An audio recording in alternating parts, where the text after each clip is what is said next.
ದಕ್ಷಿಣ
ಪಾಪದ ಲವಲೇಶವೂ ಇಲ್ಲವೋ ಅದನ್ನು ನಾಕ ಎನ್ನುವ ಹಾಗೆ ಕರೆದು ಚತುರ್ಯುಗ ಸಹಸ್ರಾಣಿ ಬ್ರಹ್ಮಣ ದಿನಮುಖ್ಯತೆ ಒಂದು ಯುಗಚಕ್ರ ಎನ್ನುವಂಥದ್ದು 1,000 ಬಾರಿ ತಿರುಗಿಸುವಂತಾದರೆ 4,000 ಯುಗಗಳು ಕಳೆಯುತ್ತವೆ. ಆ ಯುಗದಲ್ಲಿ 14 ಇಂದ್ರರಾಗಿ ಹೋಗ್ತಾರೆ. ಮನುಗೊಬ್ಬ ಇಂದ್ರನಂತೆ ನೋಡುವುದಕ್ಕೆ ಹೋಗ್ತಾರೆ. ಈ ಸಂದರ್ಭದಲ್ಲಿ ಯಜ್ಞ ರೋಚನ ಸತ್ಯಜಿತು ವಿಪು ಮಂತ್ರಧ್ರುಮ ಕೃಷಿಕ ಎನ್ನುವಂತವರೆಲ್ಲ ಆಳಿರುವಂತಹ ದೇವೇಂದ್ರ ಪೀಠವನ್ನು ವರ್ತಮಾನ ಕಾಲದಲ್ಲಿ ಪುರಂದರ ನಾಮಕನ ಏನಿದ್ದು ಹೋಗಿಲ್ಲ. ಕಾರಣ ಹುಟ್ಟಿನಿಂದಲೇ ಆಟ್ಯ ಕುಲದಲ್ಲಿಯೇ ಹುಟ್ಟಿದವರಿಗೆ ಪೀಠ ಸಿಗ್ತದೆ. ಆದ್ರೆ ನಾವು ಹಾಗಲ್ಲ, ಕೃಷಿ ಪರಂಪರೆಯ ಮೂಲಕವಾಗಿಯೇ ಜನ್ಮಕ್ಕೆ ಬಂದದ್ದೇ ಹೌದು ಅಂತಾದ್ರೂ ಲೋಕ ಮುಖದಲ್ಲಿ ಸಾಧನೆಯನ್ನು ಮಾಡಿ ತೋರಿಸಬೇಕು ಎನ್ನುವಂತಹ ಕಾರಣಕ್ಕಾಗಿ ತಂದೆಯ ಆಶೀರ್ವಾದವನ್ನು, ತಾಯಿಯ ಪ್ರೀತಿಯ ಹಾರೈಕೆಯನ್ನು ಪಡೆದಿರುವಂತಹ ನಾನು ವೇಗವಂತಕ ನಾಮಕ ಪರ್ವತಕ್ಕೆ ಹೋದೆ. ಅಲ್ಲಿ ಶತಾದ್ವರವನ್ನು ಮಾಡಿ 100ನೇ ಅದ್ವರವನ್ನು ಪೂರೈಸುತ್ತಿರುವಂತಹ ಹೊತ್ತಿಗೆ, ಅದೇ ವಿಶ್ವಜಿತ್ ಯಾಗವನ್ನು ಮಾಡುತ್ತಿರುವಂತಹ ಹೊತ್ತಿಗೆ ತ್ರಿಮೂರ್ತಿಗಳೇ ಮೈದಳೆದು ಬಂದಿರುವಂತಹ ಅವರು ದೇವೇಂದ್ರ ಪಟ್ಟವನ್ನು ಕೊಟ್ಟರು. ಕೆಲವರೆಲ್ಲ ಹೇಳುವುದು ಸ್ವರ್ಗದಲ್ಲಿ ದೇವೇಂದ್ರ ಸುಖಿಯಾಗಿ ಕಳೆಯುತ್ತಿರುತ್ತಾನೆ ಕಾಲವನ್ನು. ಎಷ್ಟು ಸತ್ಯ ಸ್ವಾಮಿ ಅಂತ ಯೋಚಿಸಿ ನೋಡಿದೆ. ಲೋಕದಲ್ಲಿ ಇರುವಂತಹ ಕಷ್ಟಗಳು ಎಲ್ಲವನ್ನೂ ಅನುಭವಿಸುವುದು ನಾವೇಯೋ ಎನ್ನುವ ಹಾಗೆ ನಮಗೆ ಎನಿಸುವುದಕ್ಕುಂಟು. ಕೆಲವೊಂದು ಬಾರಿ ದಾಯಾಬ್ದರೆಯಾಗಿರುವಂತವರು ದಾಳಿ ಎಸೆಯುತ್ತಾರೆ. ಅವರು ಎಸಗಿದ ಕ್ಷಣ ಅವರ ವರಕ್ಕೆ ಬಲವನ್ನು ಕೊಟ್ಟಿರುವಂತಹ ಬೆಲೆಯನ್ನು ಕೊಟ್ಟಿರುವಂತಹ ನಾವು ನೇರವಾಗಿ ಪೀಠ ಬಿಟ್ಟುಕೊಡುವುದು ಅಲ್ಲಿಗೆ ಮುಗಿಯುತ್ತಾ. ಕೆಲವೊಂದು ಬಾರಿ ನಮ್ಮ ಕಾಲ ಮೇಲೆ ನಾವೇ ಕಲ್ಲನ್ನು ಹಾಕಿಕೊಳ್ತೇವೆ. ಅದು ಯಾವ ರೀತಿಯಲ್ಲಿ ಪೂರ್ವಾಸರ ಪ್ರಕರಣ. ಅವರು ಕೊಟ್ಟಿರುವಂತಹ ಬಂಗಾರ ಮಾಲಿಕೆಯನ್ನು ಉದ್ದಟತನದಿಂದ ಎಸೆದರ ಪರಿಣಾಮವಾಗಿ ಐರಾವತ ಅದನ್ನು ತುಳಿದು ಪುಡಿಗರಿತು ಎನ್ನುವಂತಹ ಕೋಪದಿಂದ ಸಕಲ ಸುವಸ್ತುಗಳೆಲ್ಲವೂ ಸಮುದ್ರ ಪಾಲಾಗಿ ಹೋಗಲಿ ಎನ್ನುವ ಹಾಗೆ ಶಾಪವನ್ನು ಕೊಟ್ಟಿತು. ಆ ಸಂದರ್ಭದಲ್ಲಿ ಕಮಲ ನಾವನ ದಯದಿ ಅಮಿತ ಸಂಪದವನ್ನು ಮರಳಿ ಪಡೆದವರು ನಾವಿದ್ದೇವೆ. ಕೆಲವರೆಲ್ಲ ಭೂಲೋಕದಲ್ಲಿ ಹೇಳ್ತಾರೆ ಸ್ವರ್ಗ ಬೇರೆ ನರಕ ಬೇರೆ ಎನ್ನುವ ಹಾಗೆ. ಹಾಗಲ್ಲ. ಒಂದೇ ಮನೆಯ ಪೂರ್ವದ ಬಾಗಿಲು ಸ್ವರ್ಗ ಅಂತಾದ್ರೆ ದಕ್ಷಿಣದ ಬಾಗಿಲು ನರಕ. ಪುಣ್ಯಾತ್ಮನಾದವ ಪುಣ್ಯ ಕಾರ್ಯಗಳನ್ನೇ ಮಾಡುವುದರ ಮುಖೇನವಾಗಿ ಪುಣ್ಯ ಸಂಚಯನವನ್ನು ಮಾಡಿಕೊಳ್ತಾನೆ. ನಂತರದಲ್ಲಿ ಸ್ವರ್ಗವನ್ನು ಸೇರ್ತಾನೆ. ಪಾಪಿ ದುಷ್ಕೃತ್ಯವನ್ನೇ ಮಾಡ್ತಾನೆ. ದಕ್ಷಿಣದ ದ್ವಾರವನ್ನು ನರಕವನ್ನು ಸೇರ್ತಾನೆ. ಅಲ್ಲದೆ ಈ ಲೋಕದಲ್ಲಿ ಎಂದಿನ ದುರುಳರು ಯಾವ ರೀತಿಯಲ್ಲಿ ಹುಟ್ಟುತ್ತಾರೆ, ಹೆಗಲಂತರಕ್ಕೆ ಬೆಳೆದು ನಿಂತಾರೆ. ನಿಂತಾಕ್ಷಣ ನೆಟ್ಟ ದೃಷ್ಟಿಯೇ ಈ ದೇವಲೋಕದ ಪಟ್ಟದ ಮೇಲೆ. ಅದೇ ರೀತಿ ಇನ್ನೂ ಆದರೂ ಹಾಗೆ ದಶಕಂಠ ಎಂಬಾತ ಜನಿಸಿರುವಂತಹ ಅವ ಈಗಾಗಲೇ ಲೋಕವನ್ನೆಲ್ಲ ಬೆಳಗಾಗಿಸುವಂತೆ ಮಾಡ್ತಾ ಇದ್ದಾನೆ.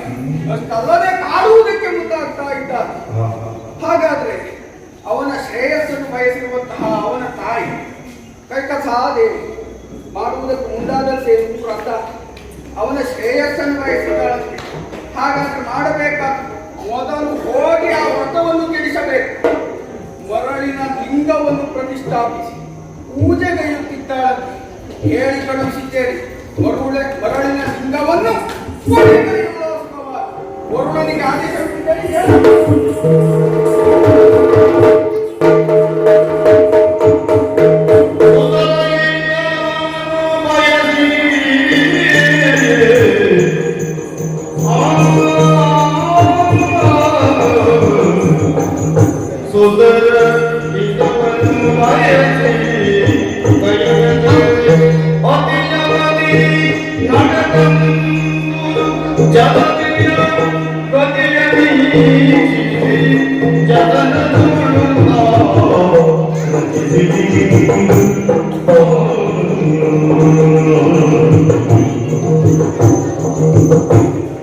ಬದುಕನ್ನ ಬಂದ ಹಾಗೆ ಬದುಕುವುದು ಕೆಲವರು ಸ್ವಾಮಿ.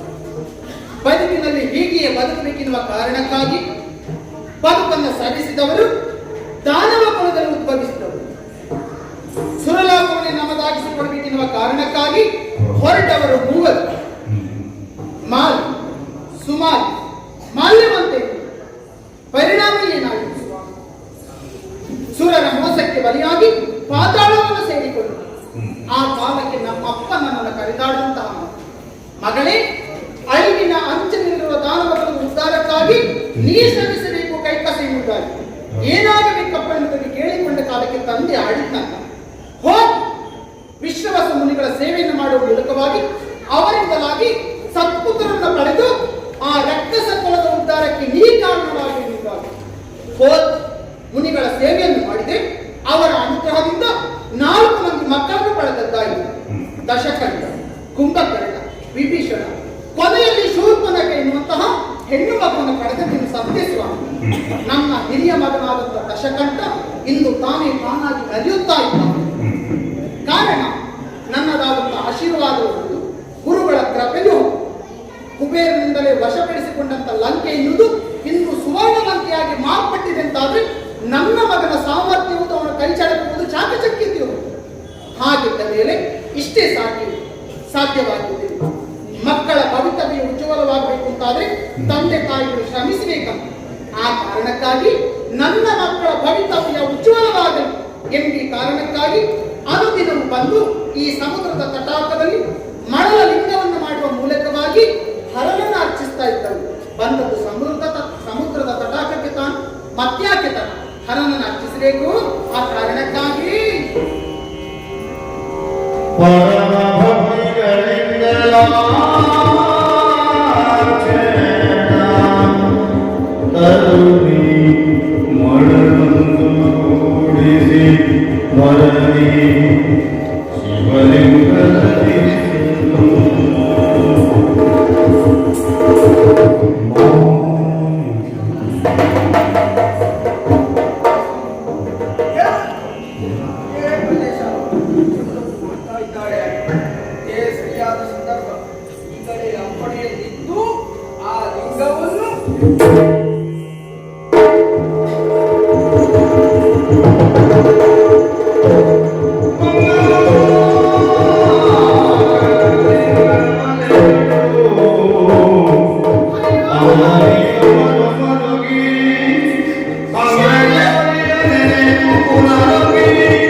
ವಾತಾವರಣ ವೈಪರೀತ್ಯ ಇದಕ್ಕೆ ಕಾರಣ. ಮತ್ಯಾಕೆ ತರ ಮಾಡಿ ಹರನ ರಚಿಸಬೇಕಲ್ಲ. ಆ ಕಾರಣಕ್ಕಾಗಿ ಮತ್ತೊಮ್ಮೆ ಲಿಂಗವನ್ನು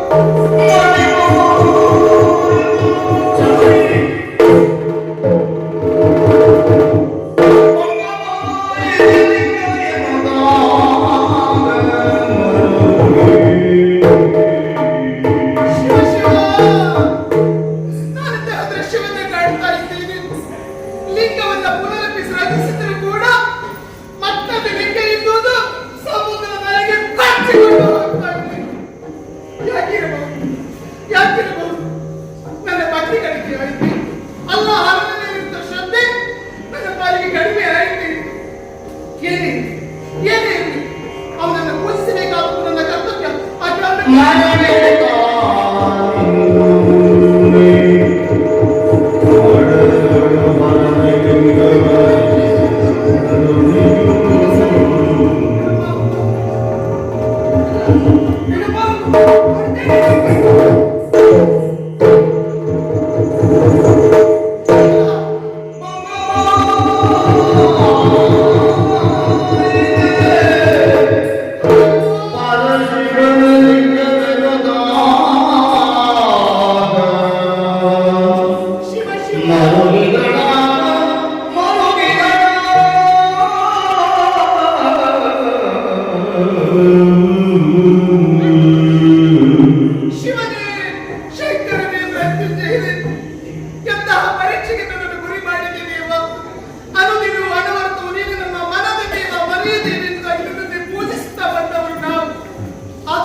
ಇಲ್ಲ, ಇದು ಹಣ ತಂದೊಡ್ಡಿದ ಪರೀಕ್ಷೆ ಅಂದರೆ ಇಲ್ಲ.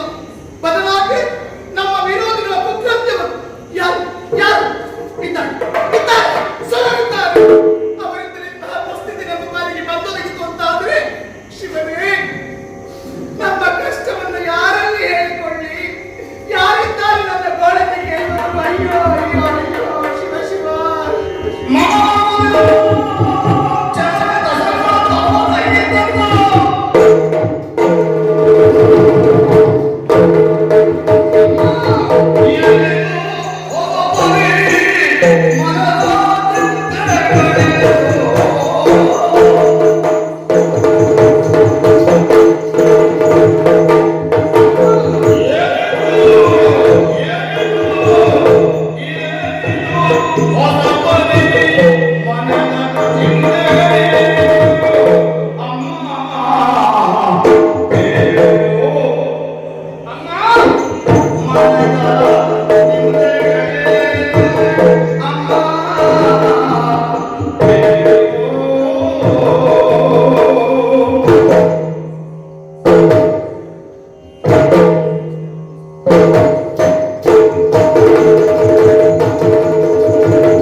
ನಮ್ಮ ಲಂಕೆಯಲ್ಲಿ ನಿನಗೇನು ತೊಂದರೆಯಾಗುವುದಿಲ್ಲ, ಆಗುವುದಕ್ಕೆ ಬಿಡುವುದಿಲ್ಲ ಎಂಬಲ್ಲಿಗೆ ನಿನಗೆ ಘನವಾದ ಚಿಂತೆ ಬರುತ್ತದೆ ಅಂತಾದ್ರೆ ಏನು ಕಾರಣ? ಬರುವ ಅವಶ್ಯಕತೆ ಇದೆಯಾ? ನೀನೇನು ಸಾಮಾನ್ಯದ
ಸಮರ್ಥರಾದ 3 ಮಂದಿ ಮಕ್ಕಳಿದ್ದೇವೆ.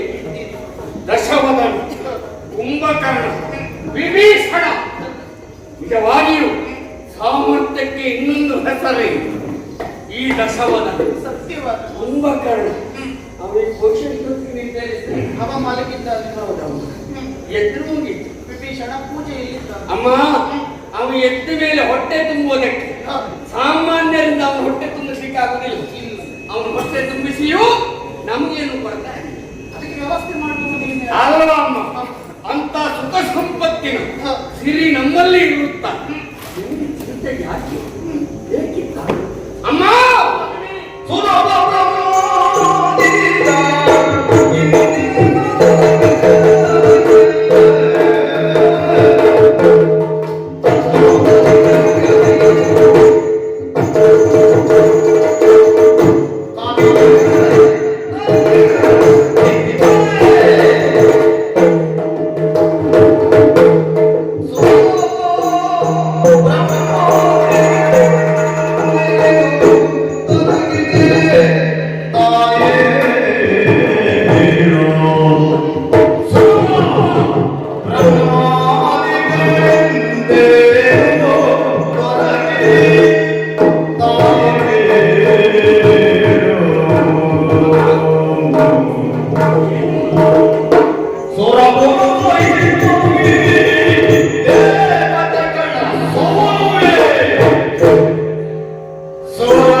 ಇದ್ದಾನೆ ಅಂತ ಹೇಳಿ ಸುರಪಾದಿಗಳೇ ನನ್ನ ಅಡಿ ಆಡ ಇನ್ನು ಬ್ರಹ್ಮ ಏನಾದ್ರು ಮಾಡಿದ ನಾರಾಯಣ ಬನ್ನ ಎಷ್ಟು ನಾರಾಯಣರಿಗೆ ಆದ್ರೆ ವೈಕುಂಠವಾಸಿ ನಾರಾಯಣ ಬೇರೆ ಅಮ್ಮ ಅವ ಬರ್ಲಿಲ್ಲ ಬ್ರಹ್ಮ ಬರುವುದಿಲ್ಲ ಅವ ಪಂಚಂಗ ಓದಿ ಹಾಗಿದ್ರೆ ಇನ್ನು ಕುಚೋತ್ಯ ಮಾಡುವವರು ಯಾರು ದೇವತೆಗಳು ಆ ದೇವತೆಗಳನ್ನ ಸೋರುತ್ತೇನೆ ಅಂತ ಹೇಳಿದ್ರೆ ಸಾಯುವುದಿಲ್ಲ ಪಾತಿಮ ಮೊದಲೇ ಮುಹೂರ್ತಗಳು ಅಮ್ಮ ಹಾಗಾಗಿ ಸಾವಿಲ್ಲ ಶಿಕ್ಷೆ ಬಿಡುವುದಿಲ್ಲ ಅಂತ ಹೇಳಮ್ಮ ಯಾರಿಂದ ತೊಂದರೆ ನೀಲಕಂಠನ ಆಣೆ ಪರಮೇಶ್ವರನ ಆಣೆ ಸರ್ವೇಶ್ವರನ ಆಣೆ ನಿನ್ನ ಆಸೆಯನ್ನು ನಿನ್ನ ಬಯಕೆಯನ್ನು ನಾನು ಈಡೇರಿಸುತ್ತೇನೆ ಅಮ್ಮ ಹೇಳಮ್ಮ ಏನು ಹೇಳುತ್ತಾರೆ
ನಿನ್ನ ಕಣ್ಣಂಚು ಅತಿಯಾಗಿ ನಿಂತು ನನ್ನನ್ನು ಕಂಡ ಒದಗಿ ಬಂದಂತ ದುಸ್ಥಿತಿ ಏನೆಂಬುದಾಗಿ ಹೇಳಮೇಲಾಗಿ ಪರಿಪರಿಯಾಗಿ ಹಾಡುತ್ತಾರೆ. ನಮ್ಮ ಜಾತಿಗೆ ಅಳು ಅಂದ್ರೆ ಬಹಳ ಹೆತ್ತೊಡನಿಗೆ ನೋವಾದ್ರೆ ಮಾತ್ರ ನಮ್ಮ ಕಣ್ಣೀರು ಬರ್ತದೆ. ಸಾಧ್ಯವೇ ನೀವು ಹುಟ್ಟಿದ ಅಂದಿನಿಂದ ಇಂದಿನವರೆಗೂ ನಾನು ನೋವನ್ನು ಕಂಡವಳಲ್ಲವೇ ಅಲ್ಲ. ನೋವು ಬಾಧಿಸಲಿಕ್ಕೆ ನೀವು ನನ್ನನ್ನು ಬಿಟ್ಟಿಲ್ಲ ತಾಯಿ. ಹಾಗಾಗಿ ನಾ ಸಂತೋಷದಿಂದ ಇದ್ದವಳು. ಆದರೆ ಇಂದು ನನ್ನ ಮನಕ್ಕೆ ನೋವಾಗಿದೆ ಮಗನೇ. ಹಾಗಂತ ಕೇಳಿದೆಯಲ್ಲ ಸುರರಿಂದ ನಿನ್ನ ಪಾಲಿಗೆ ನೋವಾಯಿತೆ. ಹೇಳು ಈಗಲೇ ಹೇಳ್ಕೊಂಡು ಬರ್ತೇನೆ ನನ್ನ. ಇಲ್ಲ ಮಗ, ವಿರೋಧಿಗಳಿಂದ ನಮ್ಮ ಪಾಲಿಗೆ ನೋವಾಯಿತು ಅಂತಾದ್ರೆ ಆವಾಗ ದುಃಖ ಬರುತ್ತಿಲ್ಲ ಕಂದ. ಬದಲಾಗಿ ಮನದಲ್ಲಿ ಛಲ ಇರುವುದು. ಈ ದಶವದನ ಇದ್ದ ಮೇಲೆ ನಮಗೆ ವಿರೋಧ ಪಕ್ಷವೇ ಇಲ್ಲ. ಇನ್ನು ವಿರೋಧ ಪಕ್ಷ ಉಂಟ ನಮಗ್ ಗೊತ್ತಾಗಿದ್ದ ತಂಡ ಕಟ್ಟಿಕೊಂಡು ಸಾಯ್ಬೇಕು. ಮತ್ತೆ ವಿರೋಧ ಪಕ್ಷ ಇದ್ದರೂ ಕೂಡ ನಿನ್ನೆ ದುರ್ಲಭ ಸಾಧ್ಯವಿಲ್ಲ. ಹಾಗಾಗಿ ಆ ವಿರೋಧಿಗಳಿಂದ ನನ್ನ ಪಾಲಿಗೆ ನೋವಾದದ್ದು ಅಲ್ಲವೇ ಅಲ್ಲ ಮಗ. ಏನಮ್ಮ ಮಗ, ನಾವು ಅನುದಿನ ಅನವರನ್ನು ಪೂಜಿಸುವಂತಹ ನವಕೃಪೆಗೆ ನಾ ಪಾತ್ರನಾಗಬೇಕಂತ ಇತ್ತು. ಹೌದು ಮಗನೇ, ನವಕೃಪೆ. ಏನಮ್ಮ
ಯಾವುದೇ ವ್ಯಕ್ತಿಯಾಗಿ ಮಕ್ಕಳನ್ನ ಪಡೆದ ಎಂಬಲ್ಲಿಗೆ ಅವನ ಕರ್ತವ್ಯಗಳು ಪೂರ್ಣವಾಗುತ್ತಿರುವಲ್ಲ ಮಗು. ಇಲ್ಲ ತಾಯಿ.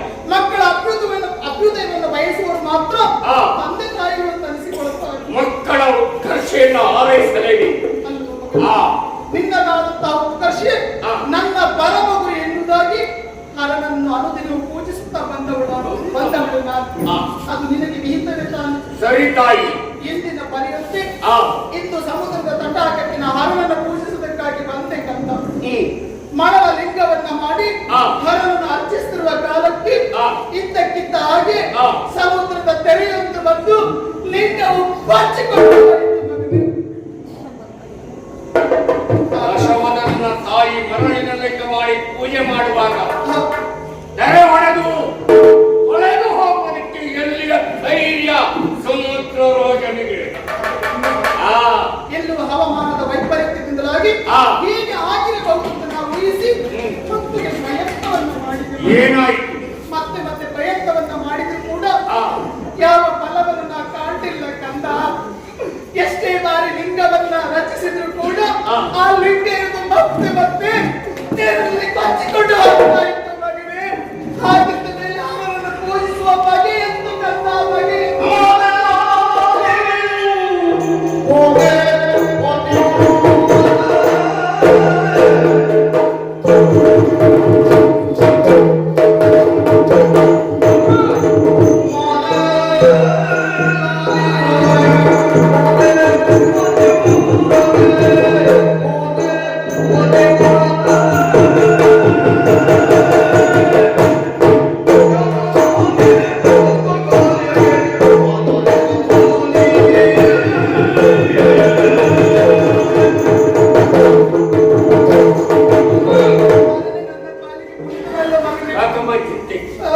ಅಮ್ಮ, ಪರಮ ಪತಿವ್ರತೆ ನೀನು. ನಿನ್ನ ವ್ರತಭಂಗವನ್ನು ಮಾಡುವ ಧೈರ್ಯ ಚರಾಚರ ಪ್ರಪಂಚದಲ್ಲಿ ಯಾರಿಗಿದೆ, ಯಾವ ಶಕ್ತಿಗಿದೆ? ಅಮ್ಮ, ಹರನೇ ನಮ್ಮ ದೇವರು. ಅಂತಹ ಹರನ ಪೂಜೆ ಮಾಡುವಾಗ ಭಂಗವಾಗುತ್ತೆ ಅಂತಾದ್ರೆ ಮರಳಿನ ನಿಲ್ಲಿಸಬಹುದು. ಅಮ್ಮ,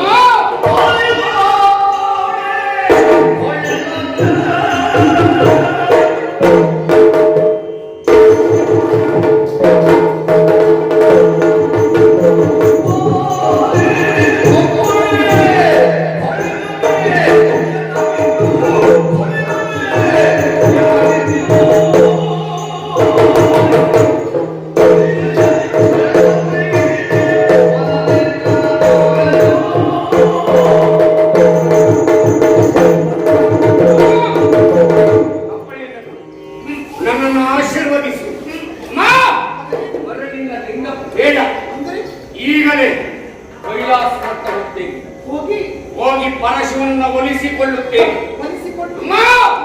ಶಿವನ ಆತ್ಮಲಿಂಗವನ್ನೇ ತರಬೇಕು. ಶಿವನ ಆತ್ಮಲಿಂಗವನ್ನ ಅದನ್ನು ನಿತ್ಯ ನೀನು ಪೂಜೆ ಮಾಡಬೇಕು.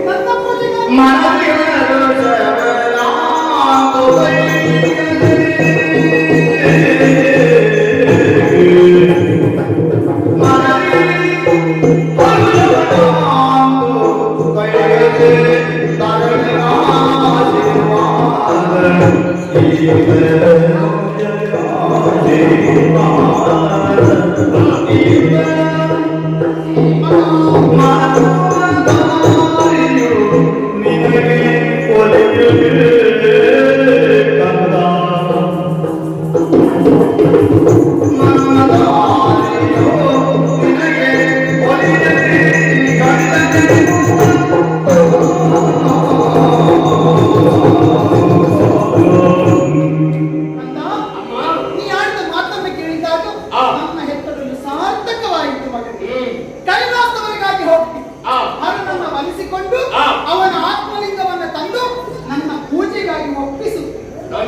ಬರ್ತೇನೆ ನಾನು. ಯಾರಿಗುಂಟು ಮಗನೇ ಭಾಗ್ಯ? ಆ. ಕೆಲವು ತಾಯರು ಭಾಗ್ಯವಂತರ ಲೋಕದಲ್ಲಿ ಆ ಭಾಗ್ಯವಂತರ ಸಾಲಿನಲ್ಲಿ ನಾ ಹೆಚ್ಚಿನ ಸ್ಥಾನದಲ್ಲಿ ನಿಲ್ತೇನೆ ಮಗನೇ. ನಿನ್ನನ್ನು ಪಡೆದದ್ದಕ್ಕೆ ನಾ ಸಂತೋಷವನ್ನು ಪಡ್ತೇನೆ ಕಣ್ಣ. ಹೋಗು ಕಣ್ಣ. ಆತ್ಮ ಕಣ್ಣಗೆ ಪಾತ್ರನಾಗಿ ಆತ್ಮನಿಕವನ್ನು ತೆಗೆದುಕೊಂಡು ಬಾ. ನಿನ್ನ ಮಟ್ಟಿಗೆ ಮಂಗಲವಾಗಲಿ.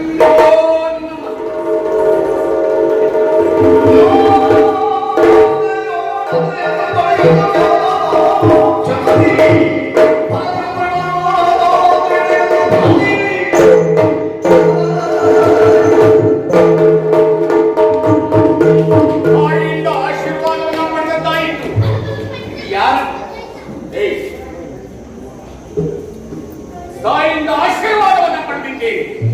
ಹಾಗಿದ್ರೆ ಕೈಲಾಸಗಿರಿಗೆ ಹೋಗಿ ಹರನ ಆತ್ಮಲಿಂಗವನ್ನ ತಂದು ಪೂಜೆ ಸಲ್ಲಿಸ್ತೇನೆ ಅಂತ ಹೇಳಿ ಆಗಿದೆ.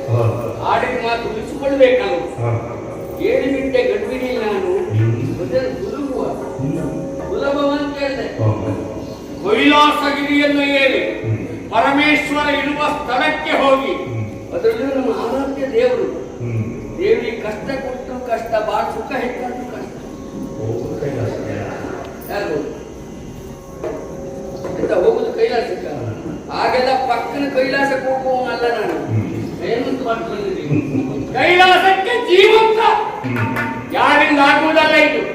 ಹಾಗಾಗಿ ಅಮ್ಮನಿಂದ ಸಂಪೂರ್ಣ ಆಶೀರ್ವಾದನ ಪಡೆದಿದ್ದೇನೆ. ಆ ಕೈಲಾಸಕ್ಕ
ಆಹಾ.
ಜೀವಮಾನದಲ್ಲಿ ಈ ದಶಕಂಠ ಏನನ್ನೆಲ್ಲ ನೋಡಿಲ್ಲ, ಯಾವುದನ್ನೆಲ್ಲ ಕಾಣಿಲ್ಲ.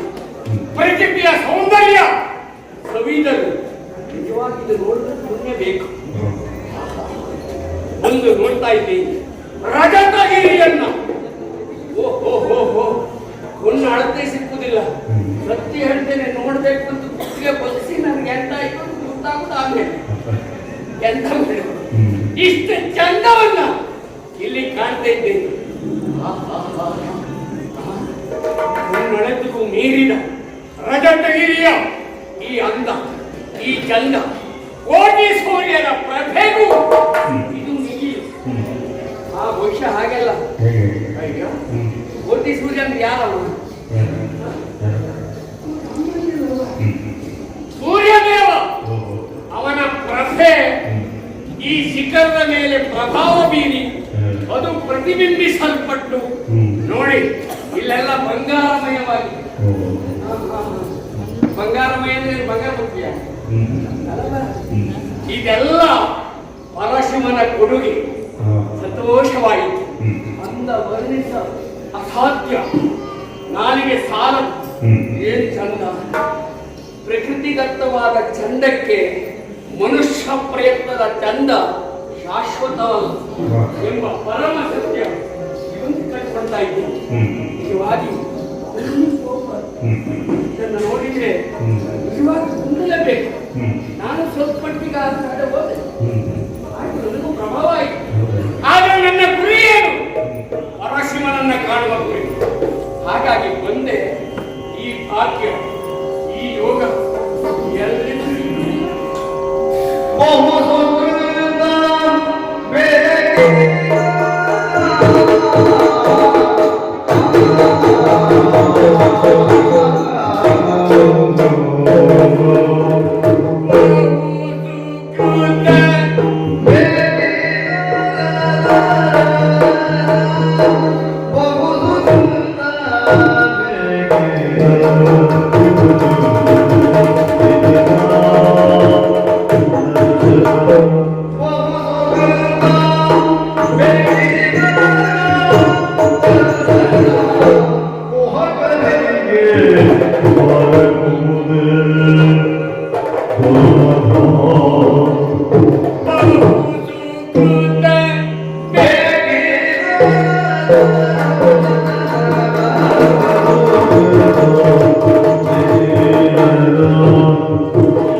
Thank you.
ನಿಜವಾಗಿ ನಾನು ಧನ್ಯ.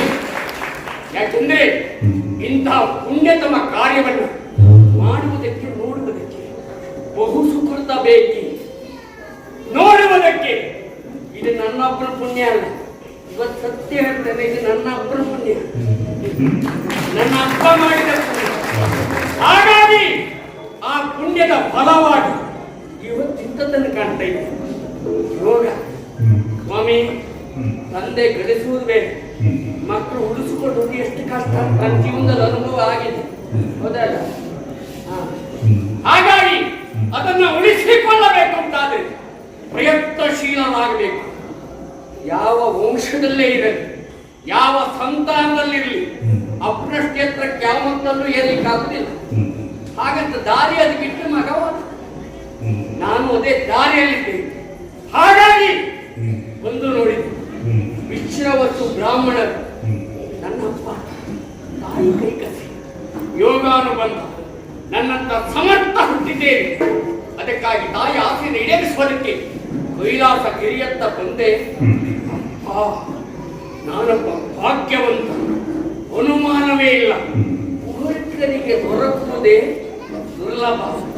ಮನಸ್ಸು ಚಾಂಚಲ್ಯಗೊಳ್ಳದೆ ಏಕೋತ್ತರತೆಯಿಂದ ಅವನ್ನ ಧ್ಯಾನಿಸಿ ಇಲ್ಲಿಗೆ ಬರ್ತಾ ಇದ್ದೇನೆ. ಅಬ್ಬಬ್ಬಬ್ಬಬ್ಬ, ನನ್ನ ಭಾಗ್ಯಕ್ಕೆ ಎಡೆ ಇಲ್ಲ. ಏನು ಅಲ್ಲ, ನಾನು ಇವತ್ತಷ್ಟು ಎತ್ತರಕ್ಕೆ ಹೋಗುದು ಹೌದಾ? ಕೈಲಾಸಗಿರಿ ಅಲ್ವಾ? ಕಷ್ಟ ಕಷ್ಟ, ಎಷ್ಟು ಎತ್ತರಕ್ಕೆ ಹೋಗ್ಲಿಕ್ಕೆ ಆಗುದಿಲ್ಲ. ಕೆಲವೊಮ್ಮೆ ಏನು ಗೊತ್ತುಂಟ, ಇನ್ನೊಬ್ಬರಿರುವ ಎತ್ತರಕ್ಕೆ ನಮ್ಮ ಮುಂದೆ ಹೋಗ್ಲಿಕ್ಕೆ ಆಗದೆ ಇದ್ರೆ ಎತ್ತರದಲ್ಲಿದ್ದವರನ್ನು ಕೆಳಗೆ ಬಸ್ಕೊಳ್ಬೇಕು. ಇದೆಲ್ಲ ಬುದ್ಧಿವಂತಿಕೆ. ಹಾಗಾಗಿ ಪರಶಿವ ಅವನು ನಮ್ಮ ಕಡೆ ನೋಡ್ತಾನೆ ಇಲ್ಲ. ಲೋಕದತ್ತ ದೃಷ್ಟಿ. 3 ಕಣ್ಣು ಉಂಟು, ಒಂದು ಕಣ್ಣು ನಮ್ಮ ಮನೆ ಬಿಡ್ಲಿಲ್ಲ ಅಲ್ಲ, ಇದು ಬಿಡುದು ಬೇಡ. ಆ 2 ಕಣ್ಣಲ್ಲಿ ನೋಡ್ಲಿಲ್ಲ. ಅದಕ್ಕೆ ಏನ್ ಮಾಡುದು? ದಾರಿ ಉಂಟು, ಪರ್ವತ ಇದೆಯಲ್ಲ, ಹಾಗಾಗಿ ಆ ಕಡೆಗೆ ಸಾಕ್ತಿ.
ಭಯವಾಗುತ್ತಾ ಇದೆ, ಹೃದಯ ಕಂಪಿಸ್ತಾ ಇದೆ. ಇದ್ದಕ್ಕಿದ್ದ ಹಾಗೆ ನಮ್ಮದಾದ ರಜತಾದ್ರಿ ಅಲುಗಾಡಲಿಕ್ಕೆ ಪ್ರಾರಂಭವಾಗಿದೆ. ಸ್ವಾಮಿ, ಯಾಕೆ ಹೀಗೆ, ಯಾಕೆ ಹೀಗೆ?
Thank you.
ತೋರಿಸುತ್ತೇವೆ ಅಂತಾದ್ರೆ ನಾನು ಇಷ್ಟಕ್ಕೆ ವ್ಯರ್ಥ ಅಂತ ಆಗುದಿಲ್ಲ.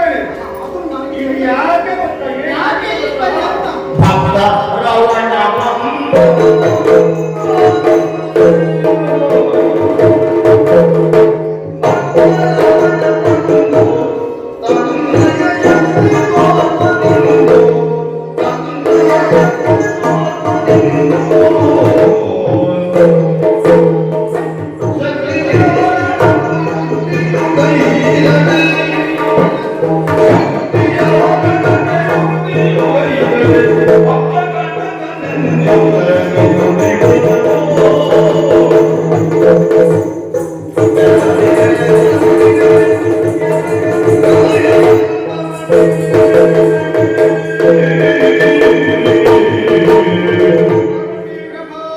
ಇದು ಏನಾಗಿದೆ ಗೊತ್ತಾ? ಅಲ್ಲಿ ಇಷ್ಟೊಂದು ಭಯೋತ್ಪಾದನೆಗೆ ಕಾರಣ ಯಾರು?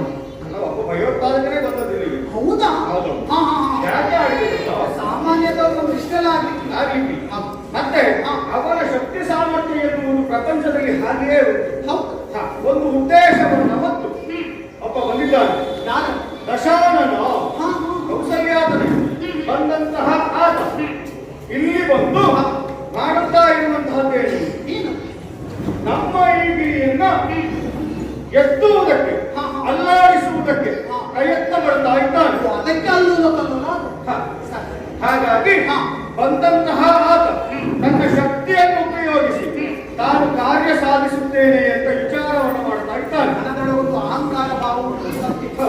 ಹಾಗಿದ್ರೆ ಆ ಅಹಂಕಾರ ಹೋಗಬೇಕು ಅಂತಾದ್ರೆ ಶಕ್ತಿಯಿಂದ ಮಾಡುವಂತಹ ಕಾರ್ಯಕ್ಕೆ ನಾವು ಯುಕ್ತಿಯನ್ನು ಉಪಯೋಗಿಸಿ ಮಾಡಿ ತೋರಿಸ್ತೇನೆ ನೋಡಿ. ಈಗ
ನಿನ್ನನ್ನು ಒಲಿಸಿಕೊಳ್ಳಬೇಕೆಂತ ಕೈಲಾಸ ಪರ್ವತಕ್ಕೆ ಗೋಳು ಇಪ್ಪತ್ತನ್ನ ಹಿಡಿದು ಅಲ್ಲಾಡಿಸಲಿಕ್ಕೆ ಪರಮಾತ್ಮ ನನ್ನ ಅಪರಾಧವಾಯಿತು. ನಿನ್ನನ್ನು ಕಾಣುವ ಸದಾಶಯವನ್ನು ಇಟ್ಟು ಬಂದ್ರೆ ಓ ಸದಾಶಿವನೇ ನನಗೆ ಶಿಕ್ಷೆ. ನನ್ನ ಕರಗಳು ಈ ಗಿರಿಗೆ ಸಿಲುಕಿದೆ, ಒದ್ದಾಡುತ್ತಾ ಇದ್ದೇನೆ, ಪ್ರಾಣ ಸಂಕಟದಲ್ಲಿದ್ದೇನೆ. ಪ್ರಾಣ ರಕ್ಷಣೆ ಮಾಡುವ ಭಕ್ತರನ್ನ ಕಾಪಾಡುವ ನೀನು ಯಾಕೆ ಮುನಿದೆ ಶಿವನೇ? ಕ್ಷಮಿಸು, ಕ್ಷಮಿಸು, ಈ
ಒಂದು ಅರಣ್ಯಗೆ ನನ್ನ ಮೇಲೆ ಕರುಣೆ ಬಂತು. ನನ್ನನ್ನು ಬಂಧನದ ವಿಮೋಚನವಾಗಿ ಮಾಡಿದ. ಏನ್ ಮಾಡ್ಲಿ? ನಾನು ತಪ್ಪಿಯಬೇಕು. ದೌಷ್ಟ್ಯ ಎಲ್ಲಿಯೂ ಮೆರೆಯುವುದಲ್ಲ. ಬಲಪರೀಕ್ಷೆ ಮಾಡಿಬಿಟ್ಟಲ್ಲ. ಅರಣ್ಣನ್ನ ಸ್ತುತಿಸಲೇಬೇಕು. ಅದಕ್ಕೆ ಏನ್ ಮಾಡ್ಲಿ?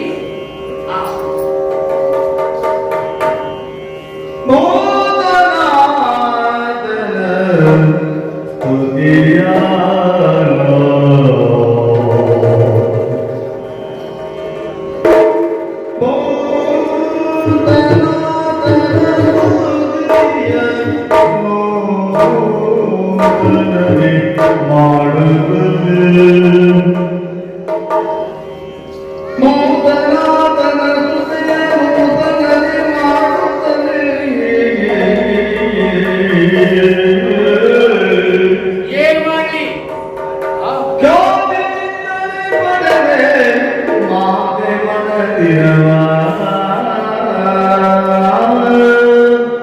ಖ್ಯಾತಿಯಿಂದಲೇ ಪಡೆವೆ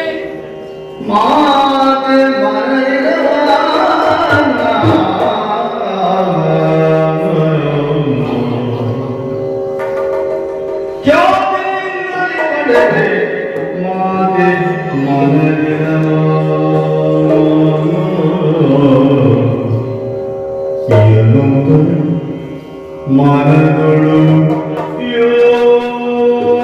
ಯೋಚಿಸುತ್ತಲ ದಶಗಳು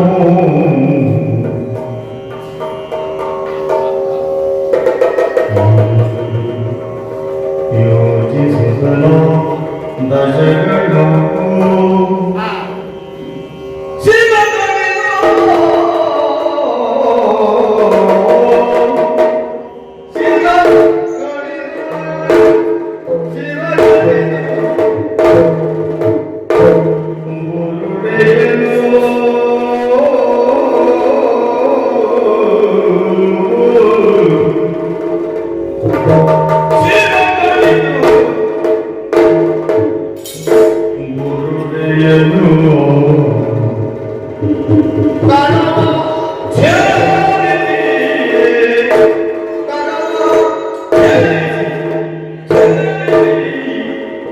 ದಂಡ ಕರವ ದಂಡ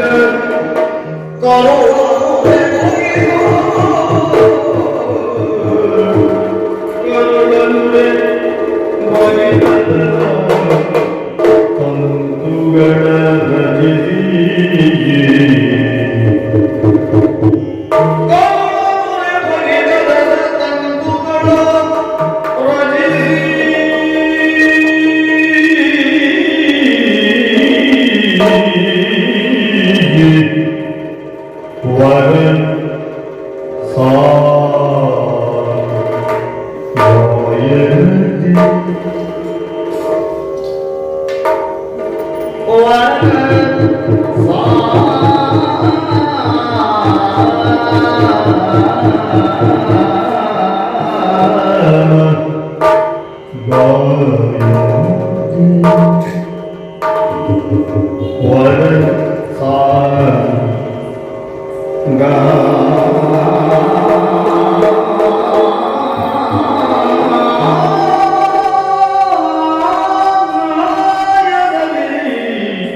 ಹೊರ ಚರಣ ಕಸಿಸುತ್ತ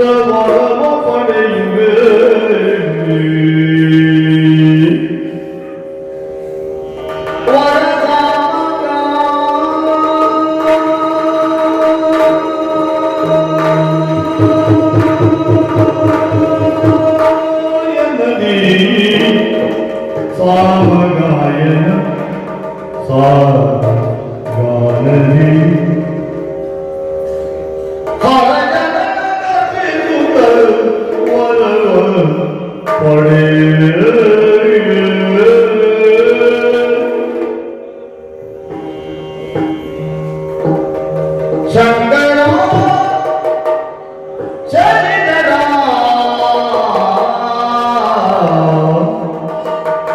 ಶಂಕರ ಹರ ಶಂಕರ ಕರುಣಾಕರ ಗಂಗಾಧರ ಶಂಕರ ಶಂಕರ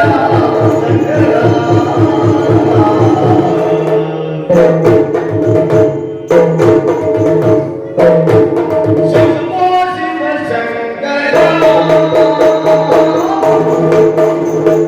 ಶಂಭೋ ಶಿವ ಶಂಕರ ಶಂಭೋ ಶಿವ ಶಂಕರ ಶಂಭೋ ಶಿವ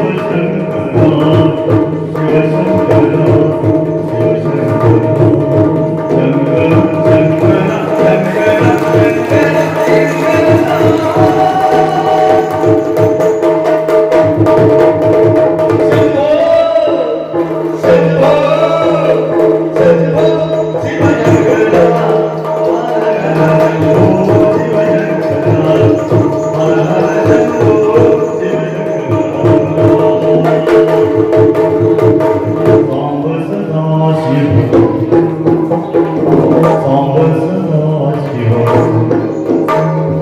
ಶಂಕರ ಶಿವ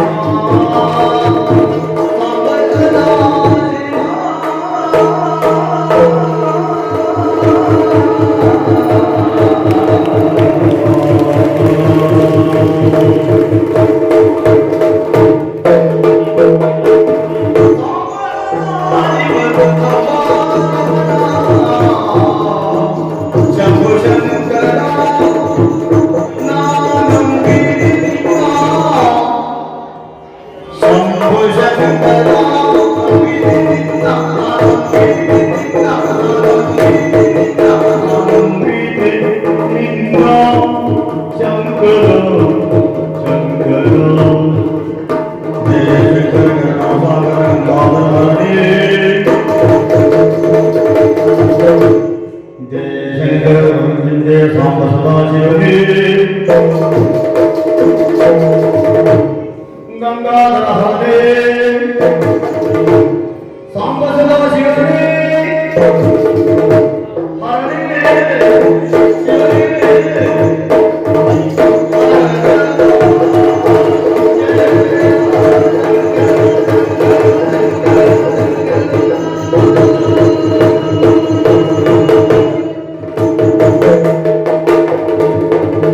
ಶಂಕರ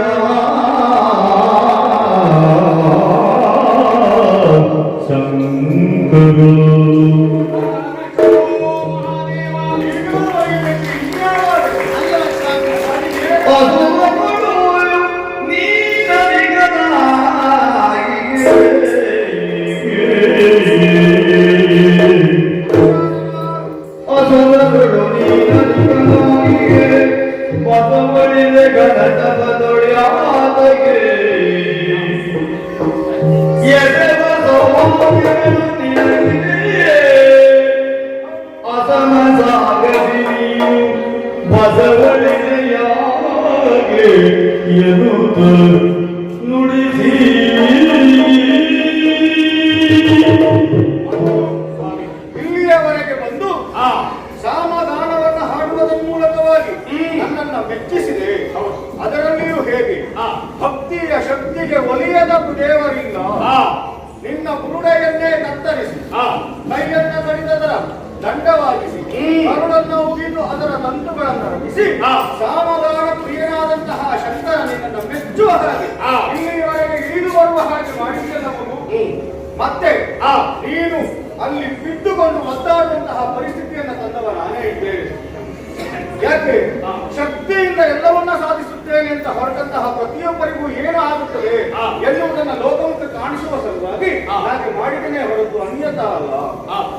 ಆಗ ನೀನು ಒಪ್ಪಿಟ್ಟದ್ದು ಹೇಗೆ ರವ ರವ ರವ ಎನ್ನುವ ಹಾಗೆ ಹಾಗಾಗಿ ಹಾಗೆ ರವರವ ಅಂತ ಹೇಳಿದಂತಹ ನೀನು ಇನ್ನು ಮುಂದೆ ರವತಿ ಚಿರಾವರ ಸಮೀರ ರಾವಣ.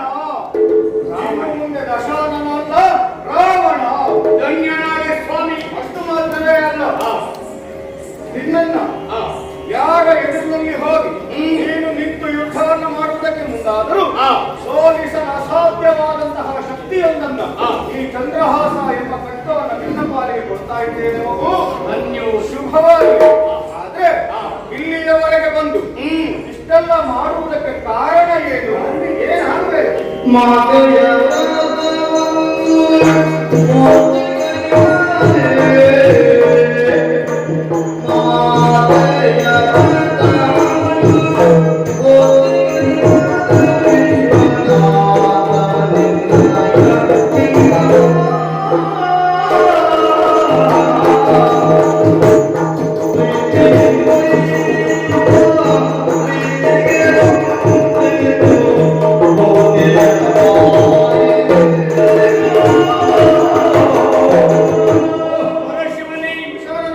ಒಂದು ಒಲಿದು ಬಂದೆ ಸ್ವಾಮಿ.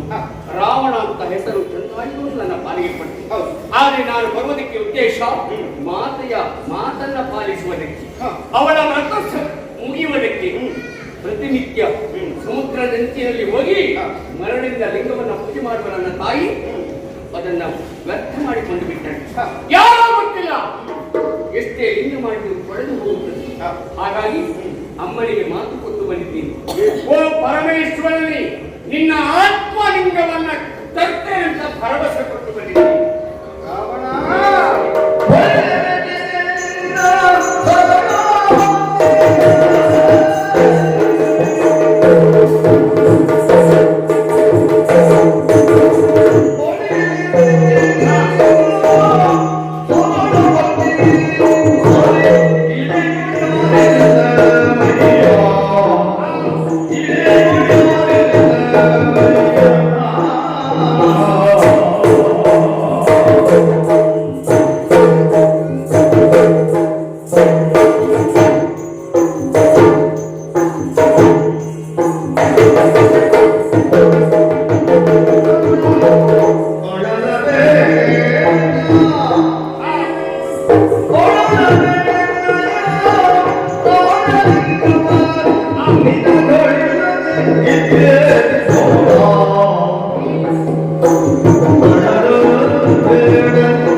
ಇಂತಹ ಒಂದು ಯೋಚನೆ ಅಲ್ಲ, ಇಂತಹ ಒಂದು ಕಾರ್ಯವನ್ನು ಮಾಡುವುದಿದ್ರೆ ಅದು ನೀನೋ ನಿನ್ನಂಥವರಿಂದ ಮಾತ್ರ ಸಾಧ್ಯ. ಮತ್ತೆ ತಾಯಿಯನ್ನ ಯಾವತ್ತೂ ಗೌರವಿಸಲೇಬೇಕು. ಕಣ್ಣೀರು ಬರುವಂತೆ ನಟಿಸಬಹುದು ಲೋಕದಲ್ಲಿ, ಬೆವರು ಸುರಿಯುವಂತೆ ನಟಿಸ್ಲಿಕ್ಕೆ ಆಗುವುದಿಲ್ಲ.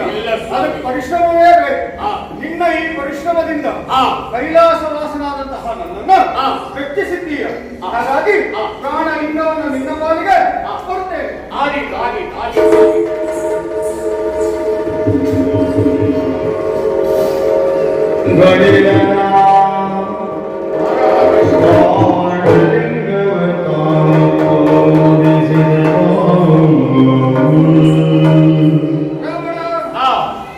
ಒಂದು ಇದನ್ನ ಎತ್ತುವುದಕ್ಕೆ ನಿನಗೆ ಶಕ್ತಿಯನ್ನು ಕರ್ಮಿಸಿದ್ದೇನೆ.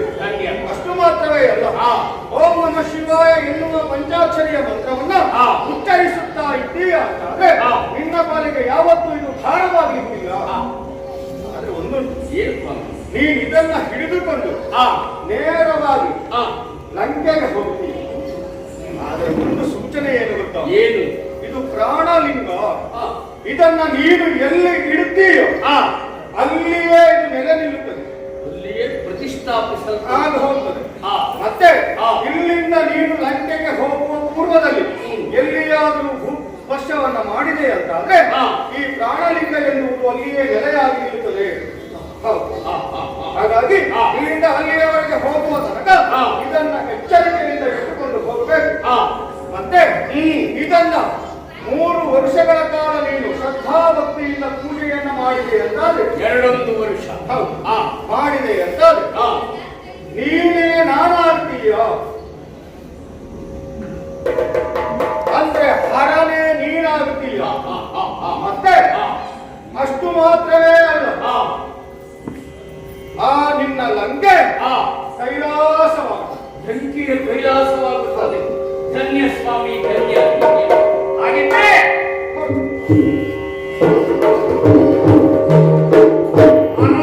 ಶಂಭೋ ಮಹಾದೇವ, ಓಂ ನಮಃ ಶಿವಾಯ.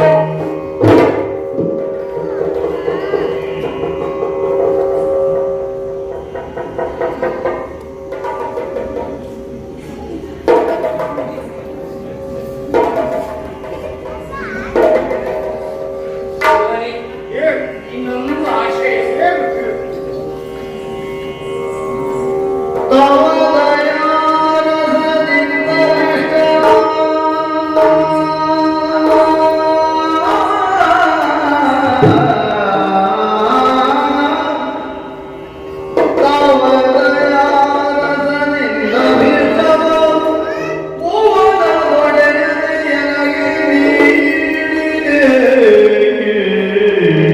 ಭುವನ ಒಡೆಯನೇ ನನಗೆ ನೀ ವಿವರವಿನ್ನುವುದು ಕೇಳಿ ಸಾವಧಾನದಲ್ಲಿ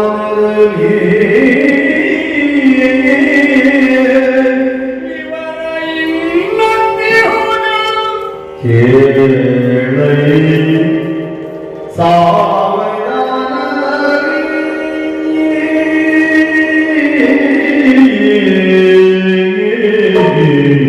ಓ ಶಿವನೇ, ಏನು?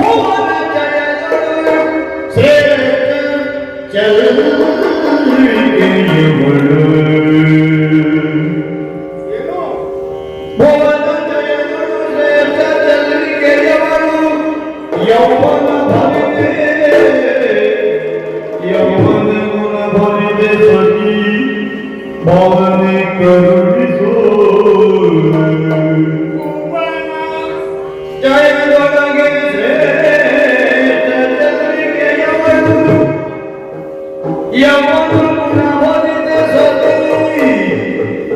ಭವನೆ ಕರುಣಿಸು, ಭವನೆ ಕರುಣಿಸೋ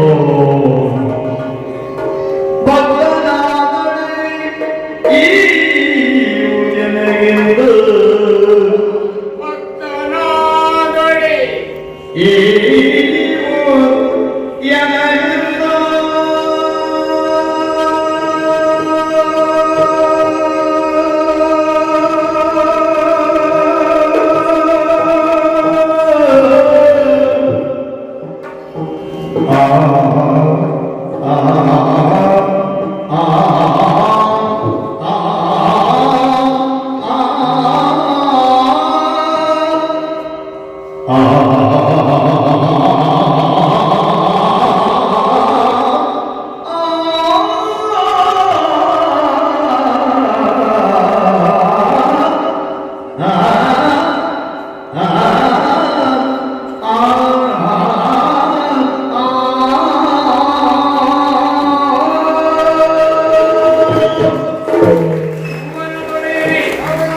ನಾನೀಗ ಆತ್ಮಲಿಂಗವನ್ನ ಕೊಟ್ಟಾಗ ಭಕ್ತಿಯಿಂದ ಹೊರಟೆ.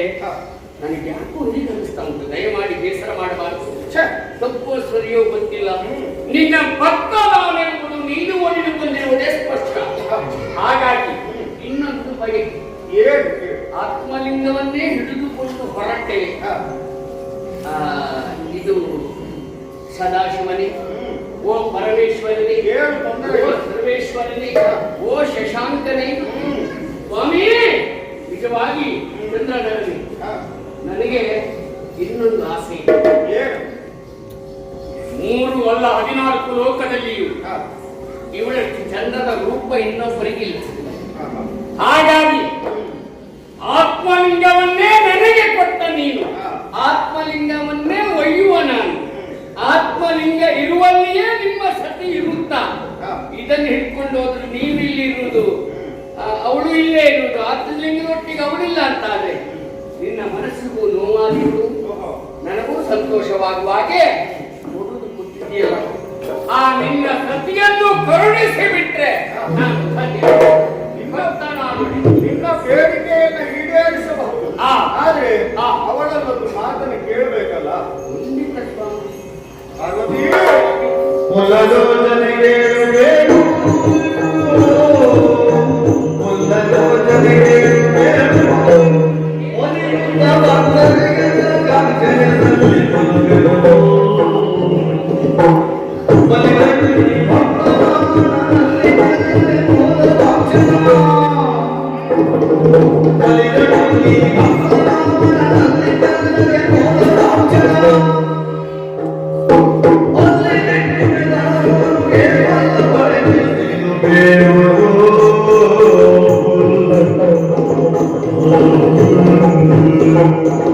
ಪಾರ್ವತಿ, ಇಲ್ಲಿಯವರೆಗೆ ಭಕ್ತಿಯ ಪರಾಕಾಷ್ಠೆಯನ್ನು ಮೆರೆಸಿದವರಾಗದ ಅವನಿಗೆ ಬೇಕಾಗಿದ್ದೆಲ್ಲವನ್ನ ಕೊಡುತ್ತೇನೆ ಅಂತ ಪ್ರತ್ಯಕ್ಷನಾದವನ ಈಗ ಅವ ಕೇಳ್ತಾ ಇರುವುದು ನಿನ್ನನ್ನು. ಅದೇ ಹಾಗಾಗಿ ನಿನ್ನ ಅಭಿಪ್ರಾಯ ಏನು ಅಂತ ನಿನ್ನಲ್ಲಿಯೇ ಕೇಳಿ ತಿಳಿಯುವಂತಹ ತವಕ. ಅಂದ್ರೆ ನಿಮಗೆ ಏನು ಮಾಡಬೇಕು? ನಿಮಗೆ ಕೊಡುವ ಮನವುಂಟು. ಕೇಳಿದ್ದನ್ನ ಈಡೇರಿಸುತ್ತೇನೆಂಬ ಭರವಸೆಯ ಮಾತಾಡಿ ಆಗಿದೆಯಲ್ಲ ಪ್ರಭು ಲಾಲಿಸಬೇಕು. ಪದಿಯ ವಚನಕ್ಕೆ ನಿವರ್ತಿ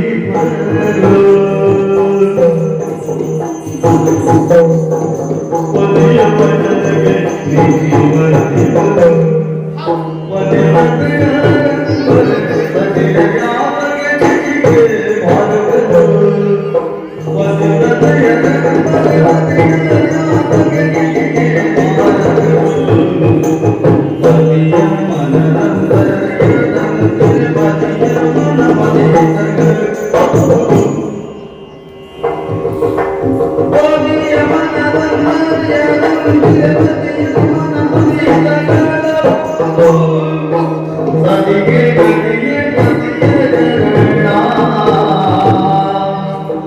ಸದಿಗೆ ಬದಿಯ ಬದಿಯ ಪ್ರಭು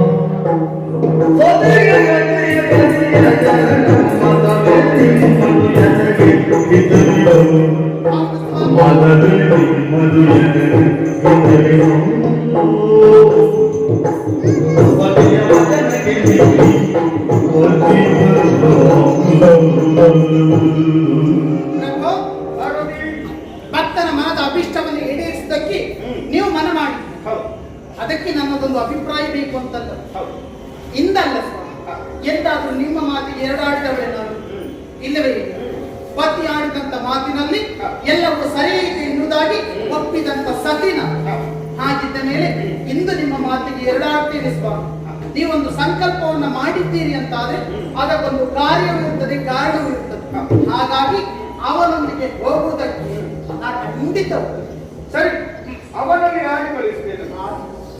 ರಾವಣ, ಆಯ್ತು, ಅವಳನ್ನು ನೀನು ಕರೆದುಕೊಂಡು ಹೋಗಬಹುದು. ನಾ ಕರ್ಕೊಂಡು ಹೋಗುದು ಬೇರೆ, ನೀವು ಬಿಟ್ಕೊಡುದು ಬೇರೆ. ಅಲ್ಲ, ನಾನು ಬಿಟ್ಟುಕೊಟ್ಟದ್ರಿಂದಲೇ ನೀನು ಕರ್ಕೊಂಡು ಆ, ಹೋಗಿ ಧನ್ಯನ. ಇಲ್ಲ ಅಂತ ಹೇಳಲಿಕ್ಕೆ ಆಗುದಿಲ್ಲ. ಇವಾಗ ನಿನ್ನಷ್ಟು ದೊಡ್ಡ ದೇವರೇ ಪ್ರಪಂಚದಲ್ಲಿ ಇಲ್ಲ. ಈ ಮನೆಗೆ ಯಾರು ಗೊತ್ತಕ್ಕೂ ಇಲ್ಲ, ಕರ್ಕೊಂಡು ಹೋಗ್ತೂ ಇಲ್ಲ. ಯಾಕೆ ಗೊತ್ತಾ? ಅಂತಹ ಆದರ್ಶವನ್ನ ನಾವೇ ತೋರಿಸಿಕೊಡ್ಬೇಕಾಗುತ್ತದೆ. ಖಂಡಿತ.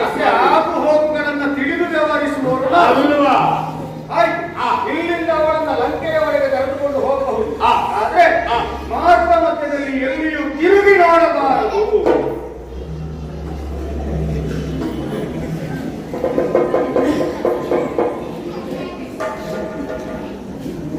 ಸ್ವಾಮಿ, ಏನಾದ್ರು ಹೇಳ್ತಾ? ಮಾರ್ಗ ಮಧ್ಯದಲ್ಲಿ ತಿರುಗಿ ನೋಡಬಾರದು. ನೋಡ್ಬಾರ್ದು. ಅಲ್ಲ, ದೇವರಿಗೆಲ್ಲ ಎಂತ ದಾರಿ ತಪ್ಪದೆ ಆಯ್ತಪ್ಪ.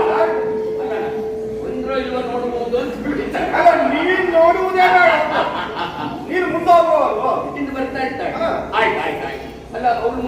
ಆಯ್ತು ಅಂದ್ರೆ ಆಗುವುದಿಲ್ಲ. ಅದು ಆಗುದಿಲ್ಲ. ಅಲ್ಲ ಲಂಕೆಗೊಂದು ದಾರಿ ಬೇಕಲ್ಲ. ಅದಕ್ಕಿಂತ ಮುಖ್ಯವಾದ ಯಾವುದು ಗೊತ್ತೋ, ನನ್ನ ಪ್ರಾಣವೇ ಅವನ ಕೈಯುಂಟು. ಪತಿ ಮುಂದೆ ಸತಿ ಹಿಂದೆ, ಹಾಗಾಗಿ ನೀನು ಹಿಂದೆಯೇ ಆ ಪ್ರಾಣದ ಹಿಂದೆ ಈ ಪ್ರಾಣ ಸತ್ತಿಗಳು. ಇದೆಲ್ಲ ಗಂಡಾದವನಿಗೆ ಗೊತ್ತುಂಟೆ ಬಿಟ್ರೆ ಆಗುವ ನಮಗೆ ಗೊತ್ತುಂಟ. ಅದವರಿಗೆ ಗೊತ್ತಾಗುವುದಿಲ್ಲ. ಇಲ್ಲಪ್ಪ, ಆದವರಿಗೆ ಮಾತ್ರ ಗೊತ್ತಾಗಿದೆ. ಸಂಬಂಧ ಇಲ್ಲ, ಬರ್ತಾ ಇದೆ. ಆದ್ರೆ ಲಕ್ಷದಲ್ಲಿರಲಿ. ಆಯ್ತು, ಹೋಗಿ ಆಗಿ ಒಳ್ಳೆಯದು.